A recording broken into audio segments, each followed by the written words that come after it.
Il y a un petit moment, je vous avais proposé de vous faire une vidéo sur mon template que j'utilise du coup depuis maintenant quelques mois. C'est un template que j'ai mis plusieurs années à bosser. C'est un moment que je suis dessus pour essayer d'avoir pile poil ce que je veux, la façon que j'aime de mixer et un peu les effets, voilà, les effets que j'aime bien. Et donc voilà, j'ai essayé de vous faire cette vidéo. Dans une vidéo, où il n'y aura pas d'échantillon sonore. Pour l'instant, je vais juste vous expliquer le concept, les principes derrière, parce que sinon ça ferait une vidéo qui est beaucoup trop longue. Et on fera une vidéo peut-être où je montre cette template en application. Donc n'hésitez pas à laisser des likes si vous voulez me soutenir. Ça fait toujours plaisir, ça m'aide beaucoup. Et ça fait vraiment en sorte que je puisse continuer de faire du contenu parce que ça me met en avant. Et voilà. Donc pour ceux à qui la vidéo plaît ou ça vous apprend des choses, n'hésitez pas à mettre un petit like. Donc on va commencer par le début. Je vais vous expliquer un petit peu comment est-ce qu'on pose cette template. Donc on a un bus instrumental. Donc ce bus instrumental, il regroupe tout, mais toute ma prod en fait. Juste tout sauf les voix et les effets. Donc sauf les effets de prod. Donc là, on a notre bus instrumental. On a un bus instrument. Donc un bus instrument, ça va être tout ce qui est guitare, piano, pad, synthé, bell, tout ce que vous voulez, pas les drums, d'accord? On a un bus drum, donc qui regroupe tous les drums. On a un bus 808 basse, et on a un bus drum and bass, qui regroupe donc mon bus drum plus mon bus basse, d'accord? Les deux ensemble, je vais vous expliquer après. On a un bus couplet, on a un bus back voix, on a un bus avec toutes les voix, on a un bus d'effet, on a un bus avec tout sauf les drums, je vais vous expliquer. On a un bus master. Et ici, j'ai un truc d'editing avec plein d'éléments qui sont off. C'est-à-dire quand j'ouvre ma session, moi j'ai ça. Avec déjà, vous pouvez voir des volumes qui sont prédéfinis, que je change après, mais c'est mon template de départ. C'est-à-dire que, de base, mes instruments vont rentrer de base comme ça, ensuite je vais venir régler, mais je sais que pour mes drums, par exemple, c'est rare que je change parce que c'est globalement, ça marche quasiment toujours. Je viens évidemment changer des petits détails, je vais vous expliquer comment après. Donc, ce qu'on va faire, c'est qu'on va faire tranche par tranche. Je vais vous expliquer d'abord la tranche instrument.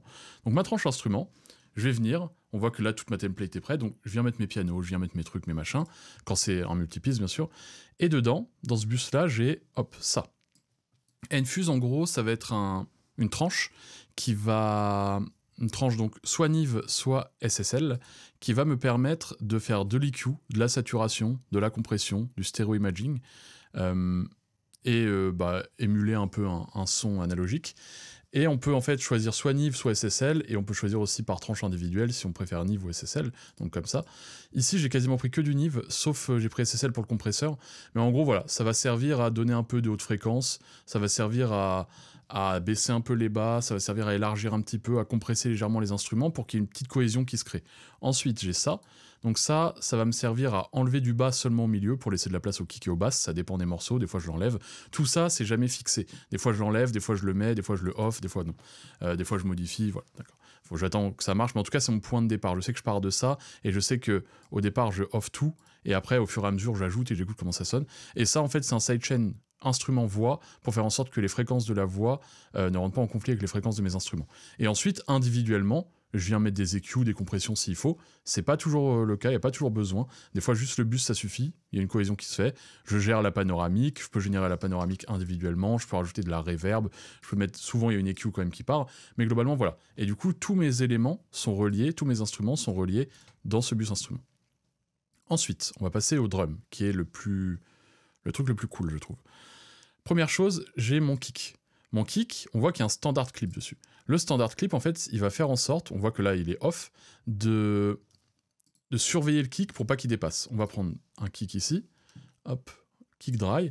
Donc, on a notre kick. Le kick, je le mets de base toujours à 0. D'accord, 0 dBFS. On voit ici, tac, il est à 0. Le truc, c'est que à 0, bah, ça sonne à 0. Donc, ce que je fais, c'est que je mets un standard clipper, parce que des fois, ça dépasse un petit peu. On écoute ? Là, ça dépasse pas, mais si mon kick, par inadvertance, il était comme ça dépasserait, et ça vient me faire un petit peu l'équilibre. En général, je fais quand même attention qu'il dépasse pas de base, pour pas avoir besoin de ça, mais c'est une petite sécurité qui, souvent, ne sert à rien. Ensuite, ce que je fais, ce que j'aime bien faire, c'est que j'ai un kick-click. Donc, kick-click, en fait, je me suis fait un transient. Donc, on voit que c'est un tout petit clic ici. On écoute. D'accord, plus fort. Ça, plus mon kick, ils vont ensemble dans un bus kick. J'ai mon kick où il n'y a rien dessus qui est à 0, j'ai mon petit clic que je règle souvent à moins 20, mais après je vais vous montrer, et j'ai les deux qui vont dans le standard clip au cas où ça dépasse. D'accord ? Ça peut dépasser si je mets vraiment le clic trop fort, mais en général, il n'y a pas de souci. Ce qui fait que ça me fait un truc où je peux donner du kick, du côté percussif à mon kick, sans avoir besoin de l'EQ ou quoi que ce soit, et je peux faire en sorte de sonner plus fort, et plus punchy, plus tout ça, sans rien faire d'autre que juste ajouter le volume de ça, et après les deux vont dans le standard clip, mais en général j'ai pas besoin. Donc on écoute sans puis avec, donc juste le kick, avec le clic. Et ce qu'il faut comprendre, c'est que là, ça sort à 0 dBFS dans les deux cas. Donc on regarde sans et avec.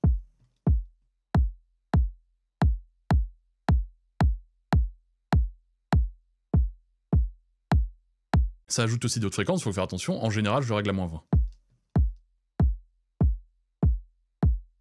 Ça éclaire mon kick, ça sonne plus fort d'un point de vue LUFS, mais ça n'augmente pas mes dBFS. Donc je suis safe après au niveau du master. Donc ça c'est ma petite technique pour les kicks. J'ai la même pour les snares, donc je vais pas vous montrer, mais c'est la même chose. J'ai mon snare, j'ai mon click snare, et les deux vont dans un bus snare, avec toujours ce clipper, au cas où ça dépasse. Sauf que là j'ai un autre truc, c'est le décapitator. Ce que j'aime bien faire pour gérer mes snares, c'est venir avec le tone bouton, soit les mettre un peu plus hautes, soit les mettre un peu plus basses, selon comment je veux qu'elles sonnent. Ça marche très très bien, je fais souvent ça.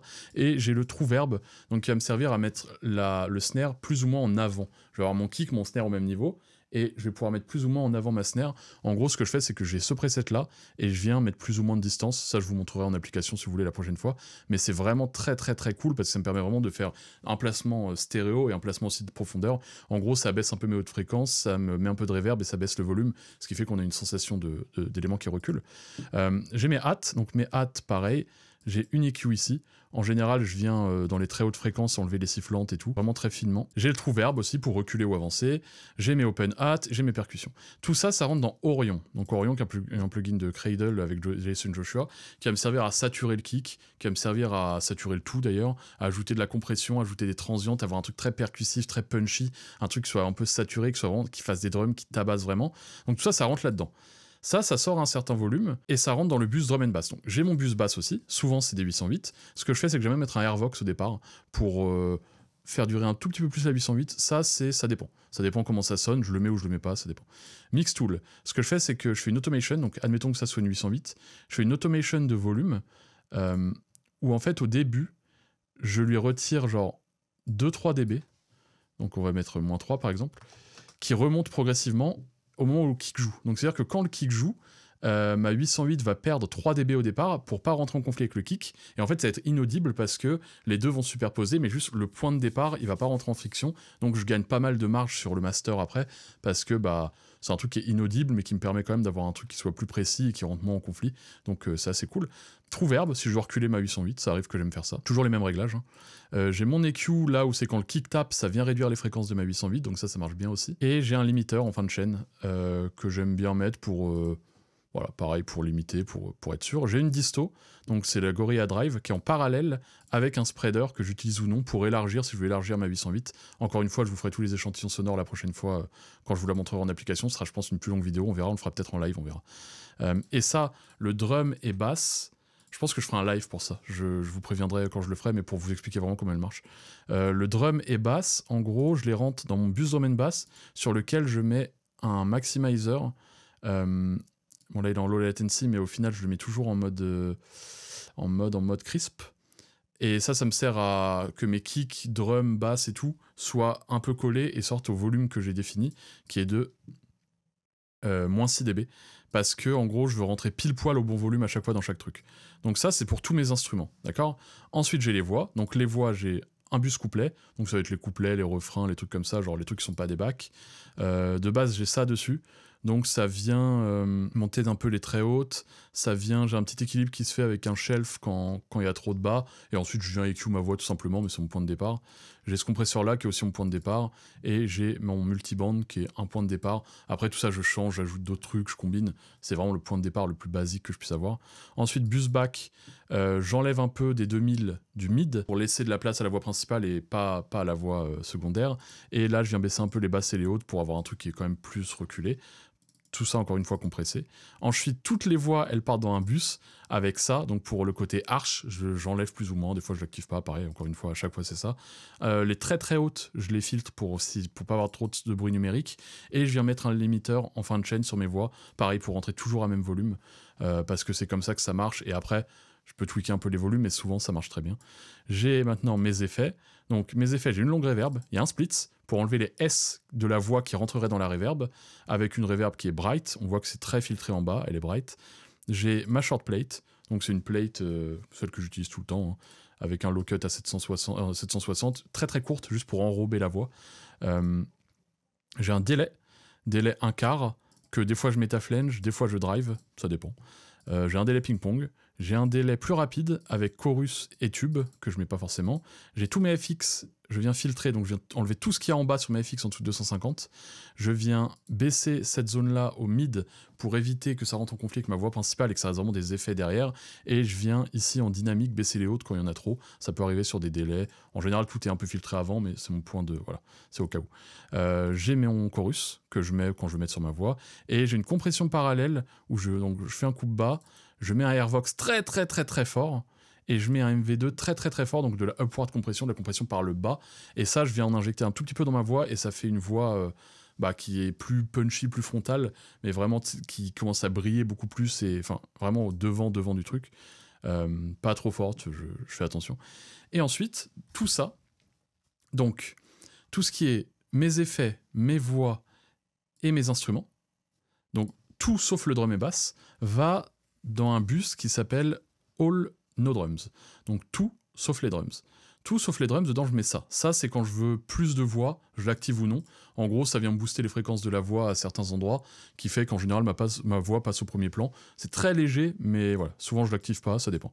Et ensuite j'ai un rear compression. Donc rear compression, en gros ce que ça va faire, c'est que c'est ça, c'est le Purple Audio. C'est une technique d'Andrew Schweppes qui fait ça avec normalement un 1176 AE, donc Anniversary Edition de chez UAD, qui permet d'avoir en fait un ratio à 2 pour être plus léger. Moi j'aime bien quand c'est agressif, j'aime bien quand ça sature un peu, donc je le fais avec ça. En gros, ça c'est une compression parallèle que je mets uniquement sur mes instruments et mes voix, qui va faire en sorte en gros de, quand ma voix arrive à un certain volume, parce que souvent ma voix sera plus forte que mes éléments derrière, ma voix va arriver à un certain volume, ce qui va compresser un peu le tout, et qui va faire que ça va gluer l'ensemble, et que ma voix va rester au premier plan, et va rester bien dans une cohésion avec tout, va rentrer d'accord en compression avec tous les autres instruments, mais ce sera elle qui leadera la compression, et du coup ce sera... voilà, c'est léger, parce que c'est la compression parallèle, c'est subtil, mais ça fait un peu un équilibre automatique, où tout s'équilibre un peu automatiquement, ça marche très très bien.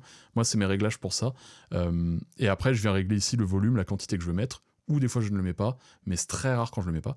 Et tout ça, ce bus-là, donc avec le rear compression, avec le all no drum, avec les drums et basses cette fois, partent dans un bus avec ça. Donc ça, c'est si je veux faire une EQ finale en mid-side, en quoi que ce soit. Dans un God Particle, donc qui vient tout prendre, tout combiner, tout légèrement saturer, faire un peu de multiband de compression, de trucs. Il y a un petit limiteur en fin de chaîne, ça remonte un peu mon volume. J'essaie de viser là-dedans. Tac. D'accord, on voit qu'on essaie de viser là. Tout ça, c'est sur mon bus master, donc ça va me rajouter des harmoniques, un peu de largeur, ça va me faire des trucs un peu cool. Ensuite, ça va là-dedans, donc ça, c'est plus pour me rendre compte, à la fin du mix comment ça sonne. C'est pas un vrai master, c'est juste un truc de soutien pour que ce soit à bon volume pour mon écoute. Et après, je fais le mastering dans une autre session. Et j'ai un insight, donc qui va me dire un peu le LUFS, tout ça, la largeur stéréo. J'ai un tonal balance qui va me dire à peu près si je suis dans la bonne range. En général, je m'en sers que à la fin ou au master, mais j'ai rarement trop de problèmes. Et j'ai mon VSX qui vient me permettre d'émuler des rooms.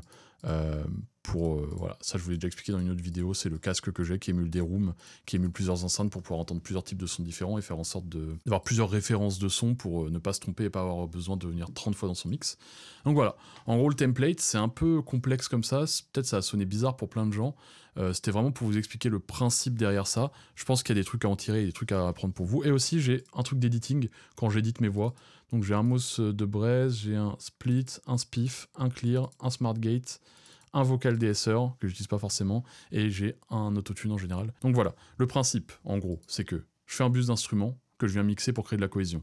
Je fais un bus drum avec lequel je viens créer de la cohésion. J'ai ce petit trick de faire un click snare, un click kick pour ajouter du punch à mon snare, pour ajouter de la percussivité sans augmenter le volume. Donc ça c'est extrêmement efficace, extrêmement bien. J'ai mes basses, donc avec de la satu. Tout ça, ça part dans un bus avec un limiteur. Ensuite j'ai toutes mes voix, tous mes effets, tout ça, ça part avec les instruments, compression parallèle, ça repart dans un bus master avec tout ce qu'il faut dessus, et ensuite je fais mon mastering. Donc voilà pour ça, j'espère que cette vidéo vous a plu, vous a appris des trucs. Si vous êtes curieux de savoir comment c'est en application, comment ça marche, comment ça fonctionne, le son que ça a, je pense que j'en ferai un live, je suis pas sûr, dites-moi en commentaire si vous voulez que j'en fasse un live ou une vidéo. Comme ça je pourrais tout vous expliquer, c'est pour un petit live de 2 heures je pense, je verrai ce qu'on en fait. Et si la vidéo vous a plu, n'hésitez pas à laisser un like, suivre la chaîne si c'est pas déjà fait. Merci du soutien, vous pouvez aller checker la boutique, aller checker Insta. Merci de m'avoir écouté, bye.